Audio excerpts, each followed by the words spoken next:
पीले दांत वाली बहू। रंजना कभी ब्रश नहीं करती थी। उसे कितनी बार उसके माँ बाप ने डांटा, लेकिन उसका कोई असर उस पर होता ही नहीं था, जिस कारण से उसके दांत पीले पीले हो जाते हैं। शादी के बाद अरे बहू, वैसे तो तुझ में कोई कमी नहीं है, पर तेरे दांत इतने पीले कैसे हैं बेटा? कैसे मतलब? कोई सर्जरी थोड़ी ना कराइए। वो तो क्या नाम, मैं ब्रश नहीं करती थी तो पीले हो गए। अब क्या करूं?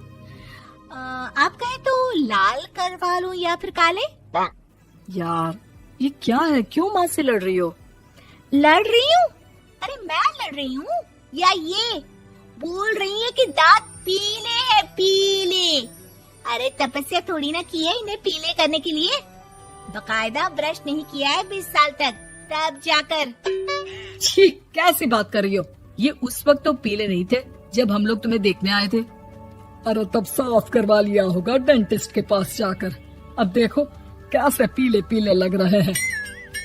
रंजना सास की तरफ गुस्से से देखती है। फिर शुरू हो गई पीले पीले पीले। अरे पीले तो तब भी थे जब मेरे हाथ का रसगुल्ला उड़ा उड़ा कर खा रही थी और बोल रही थी, लड़की नहीं गुणों का खजाना दे रहे भाई साहब आप। खैर, अब वो लोग करते भी तो क्या करते, पीले दांत वाली बहू पल्ले पड़ी थी तो झेलना तो था ही। एक दिन कीर्तन में रंजना गाना गा रही थी। अरे कमला बहन, माँ का द्वार है, यहाँ तो सब शुद्ध होकर आते हैं, फिर अपनी बहू को ब्रश भी नहीं करवाती तुम। दूर से पीले पीले दांत भक्ति में बाधा उत्पन्न कर रहे हैं। अरे कोई 2 साल की बच्ची थोड़ी ना लेकर आई हूँ मैं बहू बनाकर। अच्छी खासी लड़की है, अरे कैसे करवाऊं ब्रश? ये तो उसे खुद करना चाहिए ना। अब माँ बाप तो इसके जैसे तैसे निपटा दिए, ये नहीं सोचा कि सास कैसे संभालेगी। सास बहू को लेकर घर आ जाती है, लेकिन सोच लेती है कि अब इसे लेकर कहीं नहीं जाएगी। अगले रोज बहू कहती है, अरे क्या हो गया, मंदिर नहीं जाना क्या? कीर्तन का वक्त हो रहा है। मेरी मधुर वाणी से कान्हा जी जागते हैं और सोते हैं। आप तो जानती है ना उनकी भक्ति में कितना मन लगता है मेरा। वो क्या है ना, तबीयत ठीक नहीं लग रही है मेरी, आराम करूंगी मैं। तबीयत ठीक नहीं लग रही? अभी तो मिथुन के गाने पर नाच रही थी आप, और अब बोल रही है कि तबीयत ठीक नहीं लग रही। अरे भक्ति में मन लगा लो सासू माँ, ऊपर जाना है, क्या मुंह दिखाओगी आप? हाँ? सास को बहू की बात पर गुस्सा आ जाता है। मैं क्या मुंह दिखाऊंगी, इसकी चिंता तो ना कर, समझी? अपने मुंह की चिंता कर, जो ये पीले पीले दांत लेकर हर जगह पहुंच जाती है। पता है लोग कितना मजाक बनाते हैं। ना जी ना, मैं नहीं जाना कहीं तेरे साथ। तो ये बात है, कोई ना, मत जाओ, मैं अपने कमरे में ही बैठकर भक्ति कर लूंगी। ऊपर वाला दांत थोड़ी ना देखता है, मन देखता है, भावना देखता है। और अरे बस बस, तू सब कुछ दिखा, बस ये सफेद चमकदार दांत ना दिखाना किसी को, है? जा यहाँ से। बहू को सास की बात का कोई फर्क नहीं पड़ता, वो तो जैसी थी वैसी ही रह जाती है। सुबह नहाकर किचन में खाना बनाना, फिर खाना खाना, कीर्तन भजन करना और सो जाना। एक दिन, माँ जी मैं सहेली के घर जा रही हूँ, शाम को लेट आऊंगी। हाँ हाँ तो जाना, मैंने कौन सा तेरी आरती करनी है घर पर बैठकर। रंजना सहेली के घर जाती है, जहाँ वो पार्टी में जाने की तैयारी कर रही होती है। अरे शिखा, कहाँ जाने की तैयारी कर रही है? मैं गलत वक्त पर आ गई क्या? अरे नहीं यार, उल्टा सही वक्त पर आई है। मैंने ये साड़ी और ज्वेलरी निकाली है यार, शाम को इनके ऑफिस की एक पार्टी में जाना है। बताना कैसा लग रहा है ये सब? नहीं यार, इस ड्रेस के साथ तो वो वाली ज्वेलरी अच्छी लगेगी। हाँ हाँ सही बोल रही है, मैंने ध्यान ही नहीं दिया। वैसे तो हमेशा से मस्त फैशन सेंस रखती है। तो बड़ा जाती होगी ना पति के साथ पार्टी में। रंजना कुछ नहीं बोलती, बस सोचती है कि यार काश ये बात सही हो जाती, पर मैं क्यों नहीं जाती पार्टी में? क्या इन लोगों की कोई पार्टी होती नहीं होगी? रंजना घर आती है और रात में पति से सवाल करती है, एक बात बताइए, आप मुझे किसी पार्टी में क्यों नहीं ले जाते?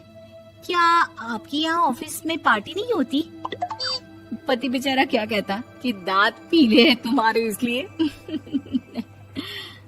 अरे कोई पार्टी होती नहीं हम लोगों के ऑफिस में, तो कहाँ से लेकर जाऊं? और मार्केट, मॉल, कहीं वीकेंड घूमना, कहीं तो। अरे यार, सारे हफ्ते में एक छुट्टी मिलती है, तो सोचता हूँ कि आराम ही कर लूं। क्यों? रंजना मन मार के रह जाती है। पहले कभी सास के साथ मंदिर जाया करती थी, लेकिन वो भी सास ने ले जाना बंद कर दिया। घर बैठी बैठी रंजना बोर हो जाती है। तभी उसे आइडिया आता है और वो मायके जाने का सोचती है। सासू माँ, 2 दिनों के लिए मम्मी के घर जा रही हूँ। अच्छा ठीक है, आराम से जा। और हाँ, माँ से कुछ अच्छी आदत सीख कर आना कि कैसे शरीर के हर भाग की तरह दांतों की सफाई भी जरूरी होती है, समझी? शुरू हो गई ना आप। वो लोग आपकी तरह नहीं है कि छोटी छोटी बात का बतंगड़ बना दे। उन लोगों के लिए मैं मायने रखती हूँ, ना कि मेरे पीले पीले दांत। रंजना माँ को बिना बताए उन लोगों को सरप्राइज देती है, लेकिन जैसे ही वो दरवाजे पर पहुँचती है, अंदर देखती है कि घर वाले कहीं जा रहे होते हैं। अब माँ, काश रंजना दीदी के दांतों वाली प्रॉब्लम नहीं होती, तो वो भी हम लोगों के साथ चलती ना बुआ जी की बेटी की शादी में। हाँ बेटा, लेकिन अब उसे कौन समझाए कि उसको उसके पीले दांत नहीं दिखते, लेकिन उसके आसपास के लोगों को कितना एम्बैरेसिंग फील कराते हैं। मुझे तो कितनी बार उसके स्कूल की टीचर ने शिकायत की कि उसके साथ कोई लड़की बैठना भी नहीं चाहती, और ना ही कॉलेज में कोई उससे बात करना चाहता था। लेकिन पता नहीं क्यों उसे ये बात समझ में ही नहीं आती। कोई कमी नहीं है उस लड़की में, बस यही कि दांत पीले हैं। वो तो भला हो जीजा जी और उनकी माँ का, जो दीदी को जैसी है वैसे ही रखा हुआ है। रंजना को अपने घर वालों की बात सुनकर बहुत दुख होता है। वो सोचती है कि वो क्या करे, लेकिन फिर वो सीधा डेंटिस्ट के पास जाती है, अपने दांत चमकाती है और कसम खाती है कि वो रोज ब्रश करेगी। अरे क्या हो गया? तुम तो 2 दिनों के लिए गई थी ना, पर कोई ना, अच्छा है, चलो आ गई तो। रंजना सास के सामने आकर खड़ी हो जाती है और पूरी स्माइल करती है, उसके चमकदार दांतों को दिखाती हुई। हैं? चले मंदिर। माँ, मुझे माफ कर दीजिए, मैंने आप लोगों को बहुत एम्बैरेसिंग फील करवाया। मैं आज से रोज ब्रश करूंगी।